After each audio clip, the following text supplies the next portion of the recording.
What do you want to do? What is your focus for after school? What are you trying to do? For after I graduate? Yeah. I'm a mechanical engineer studying aerospace engineering.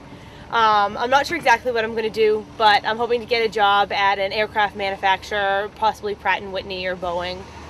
Or maybe Vestas. I could. That is actually one thing Vestas or GE or whoever makes the blades.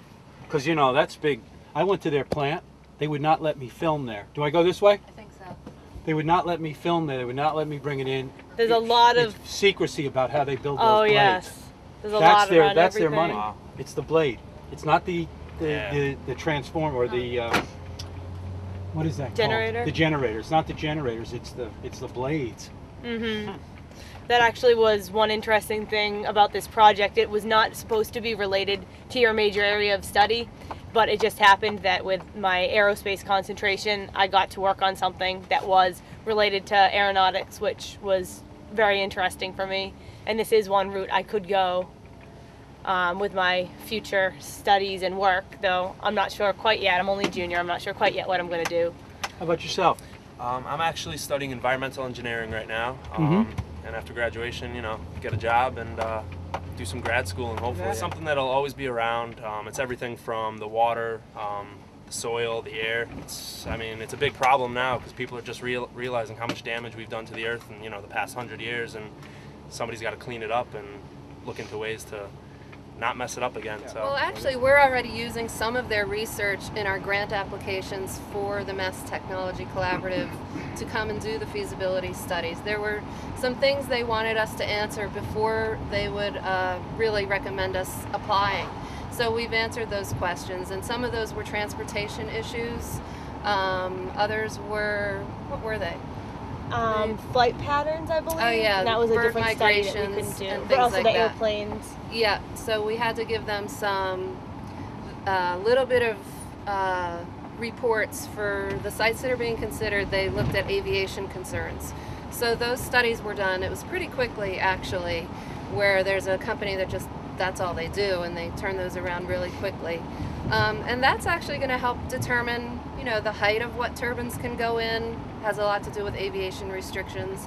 The Surfside wastewater treatment facility is much closer to the airport, so that's a concern. And I think we're limited to, 180 feet at that location because of their proximity to the airport, and not just the planes themselves, but the radar that's there. So we can build bigger turbines and actually more turbines at the landfill site. There's a lot more land there. There's also more potential for future development because of the proximity of other town parcels near the landfill. But yeah, the aviation restrictions are definitely consideration, and that might have us look at other options in that location, or a combination where it could be like solar arrays in addition to small turbines, or really solar? Maybe just solar. Yeah, as a matter of fact, that seems like a long way off to me. I don't know why. Well, actually, I think that could go up much quicker than wind turbines because they're putting in a new building there. They're working on the new wastewater treatment facility, and this could even tag in while that construction's going on. I mean, it could be within a year that you could have solar panels even on the roof of the new building. So that could definitely generating electricity? Yeah, yeah. Those things don't take so long, and there's a Green Communities Act that we're looking into that has a lot of grants for solar specifically.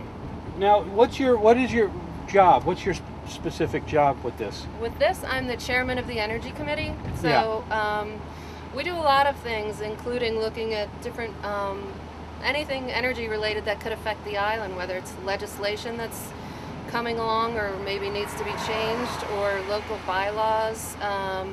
Anything that's being going on in the area energy-wise. There's a combination of Edgartown and Nantucket partnership right now that the planning board's involved with, and they're really working more on offshore energy potential, and we're right now focusing on land-based energy potential. Right. So this land-based wind energy project, the Energy Committee has been working on this for over a year now. We evaluated every town-owned parcel on the island, and there are many, there are hundreds, and some of them are just tiny little parcels, but we looked at everything so that we knew that we could do a really thorough study of what's available and what the potential is.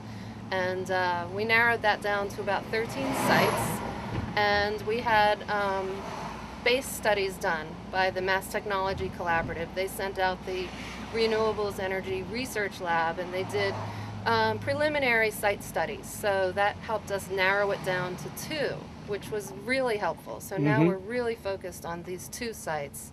And it does make sense that these 2 sites are large enough parcels to put turbines on, and also they have a huge consumer on the site. Now, why wouldn't it make sense for Waste Options to just do it?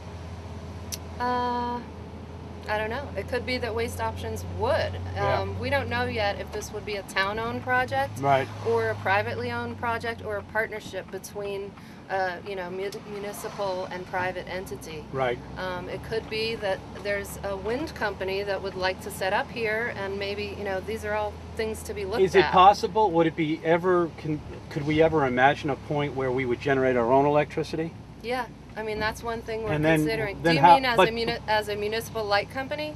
Yeah. No, not right now. The way the laws are, it's completely prohibitive.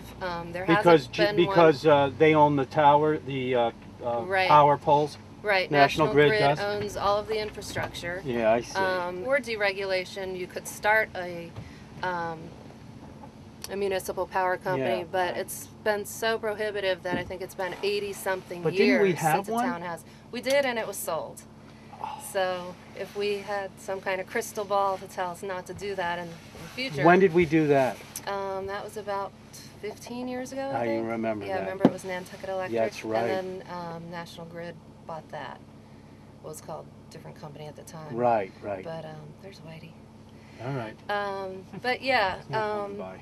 we're looking at all possibilities, and however we can do it that makes the most sense, we'll consider that as the best. Well, we option. appreciate you guys coming here, and I hope you guys had a great time. We did. You did. Wonderful. We did. You like it? It is really nice. Isn't it a here. pretty place? We were working with some great people too. Aside from the locals, They did such a great job, and they leave tomorrow, but they're leaving behind this amazing document that is going to be used probably for many things, because it's really in-depth research. They interviewed so many people. It's great. Well, thank you guys. I want to wish you the best, and good luck in your future, whatever you guys Thank decide you. that you're going to do. Thanks, Gina. Okay.